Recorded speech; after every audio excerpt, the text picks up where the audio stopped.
So in general, if you compute a determinant directly, it could be very painful. Because, for example, this one. Yes, you can do it by definition. So you take plus, minus, plus, okay, minus. But then you end up you have to expand, so 1 times the determinant of this. Oh my god, this is a 3 by 3 determinant itself. So it's a nightmare to compute it. And then if you do this directly, it's okay, but it's just painful. So it turns out there's an easier way to compute determinant, and then there's also by using Gaussian elimination, or aka row operations.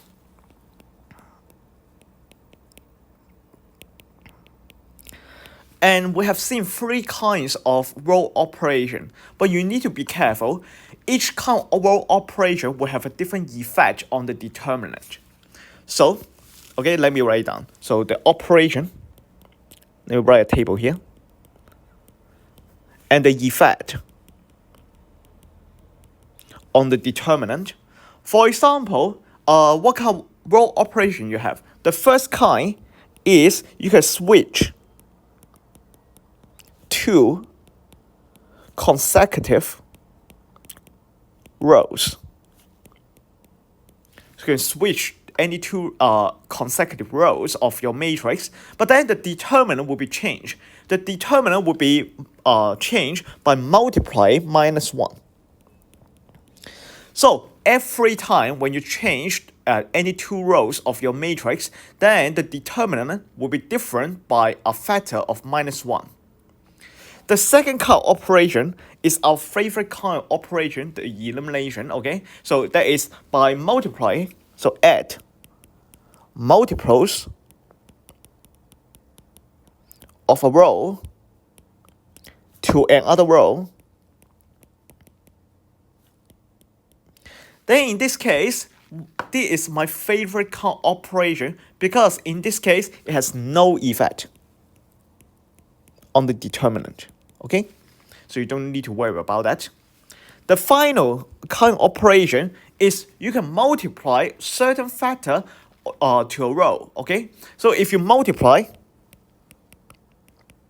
for example, lambda to a row, then how does the determinant change? The determinant will be changed by 1 over lambda. So multiply by 1 over lambda. So this is the table of row operation you can do and the corresponding effect on the determinant. Okay, maybe I should be more specific. The effect on determinant. And then of course, this has no effect, and that's why this is always my favorite kind of operation.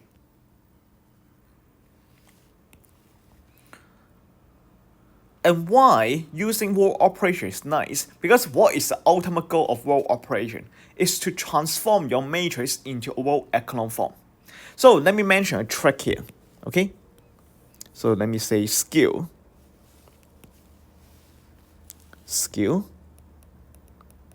That is, if your matrix is in row echelon form, if A is in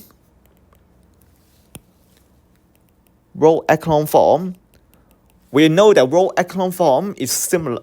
Is the same as saying that the matrix is upper triangular.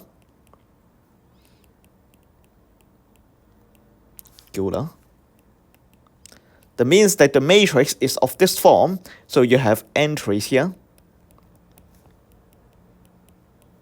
Okay, but all of the entries below the diagonal, so this is called diagonal. Below the diagonal are 0, so 0, 0, 0. And then you may have more entries at the top, okay? And so on. Okay, so this is in REF. Then what is the determinant? It turns out, in this case, determinant of A is given by the product of the diagonal entry.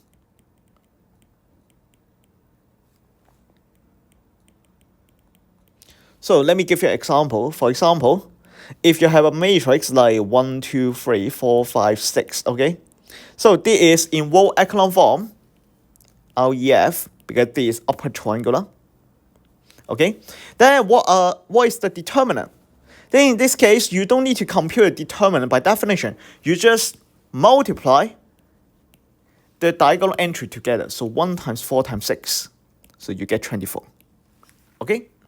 And that is the reason why when you transform a matrix into row echelon form by Gaussian elimination, you can compute the determinant a lot easier.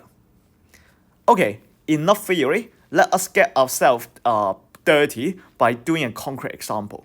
So this example. Find the determinant of this matrix, okay? So I'm going to use the notation of having two vertical lines. And then 1 minus 1, 1 minus 1, 0, 2 minus 1, 5, 6, 7, 0, 0, 1, 1, 2, 3, 4. Okay? And then, so having these two lines means the determinant of this matrix.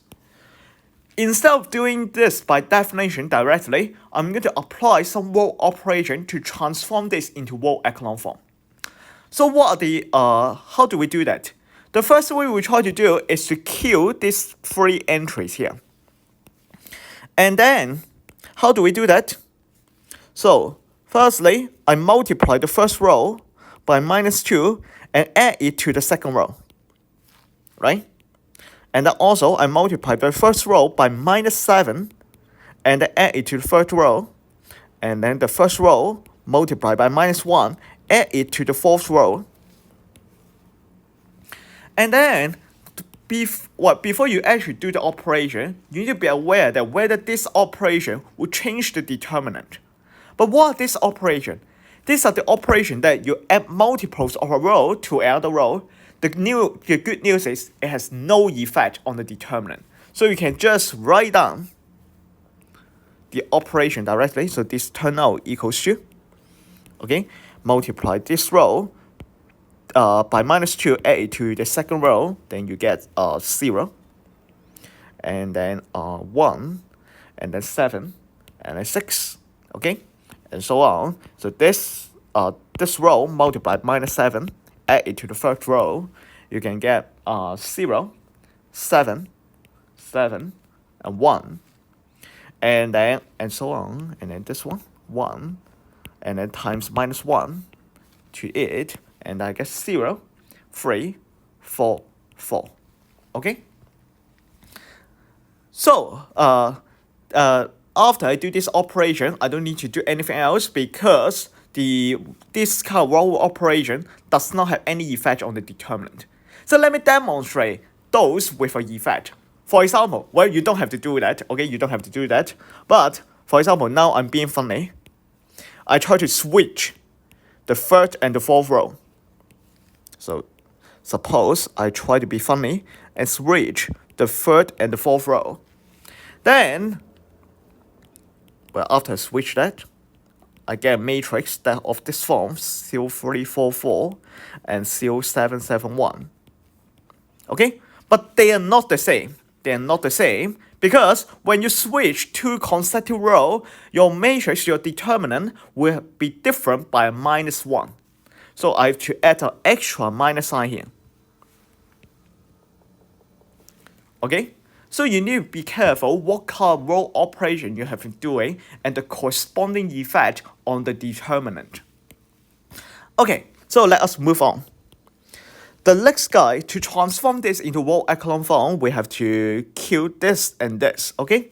So, I will do it more quickly. So I have 1 minus 1 minus 1, 0, 0, 1, 7, 6. And then what I'm going to do is to multiply this row by minus 3 and then add it to the next row. So I get 0, 0, minus 21 plus 4, that is minus 17. And then 6 times minus 3 minus 18 plus 4 is minus 14. And I have 0, 0. So this row times minus 7. Add it to this row, then I get here 7 times minus 7, minus 49, minus 45 plus 7, minus 42. Okay? And then 6 times minus 7 is minus 42 plus 1, minus 41. Okay? And finally, the guy you want to kill is this guy here. How do we kill this? Well, what we're going to do is to multiply the third row by minus 42 over 17 and add it to the fourth row. But I want to remind you that this Gauss operation is nice because it has no extra effect on the determinant. So what you get is this.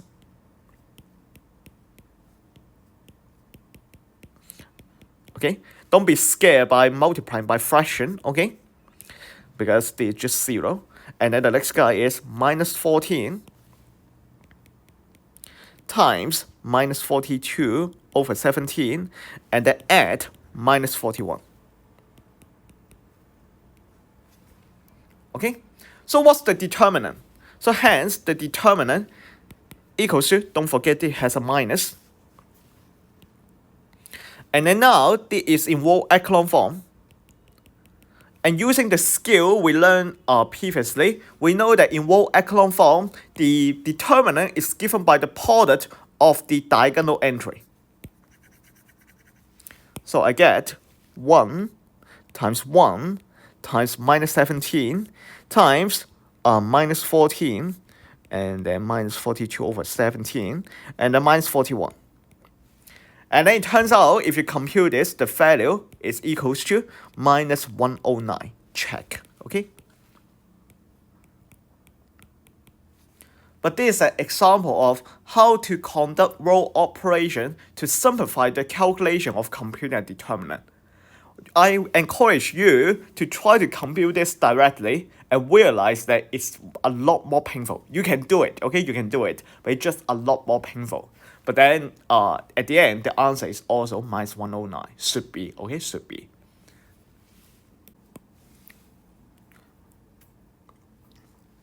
Since we can compute determinant by using Gaussian elimination by transforming it into row echelon form, then unsurprisingly, there's a relation between the rank of a matrix and the determinant of a matrix, because both of them can be computed by using row echelon form.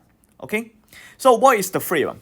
It says that if you have n by n square matrix, okay, this is important, square matrix, because only square matrix you can make sense of the terminology determinant. The two things are equivalent. Saying that the rank equals to n, full rank, okay, the maximal rank, is equivalent to saying that the determinant is not 0. So it looks mysterious when you look at that, but if you think about that, it's not. Because, okay, so why? So the proof actually is very easy. Because if the rank is A, rank of A is n, then that means that the row echelon form of A has no zeros.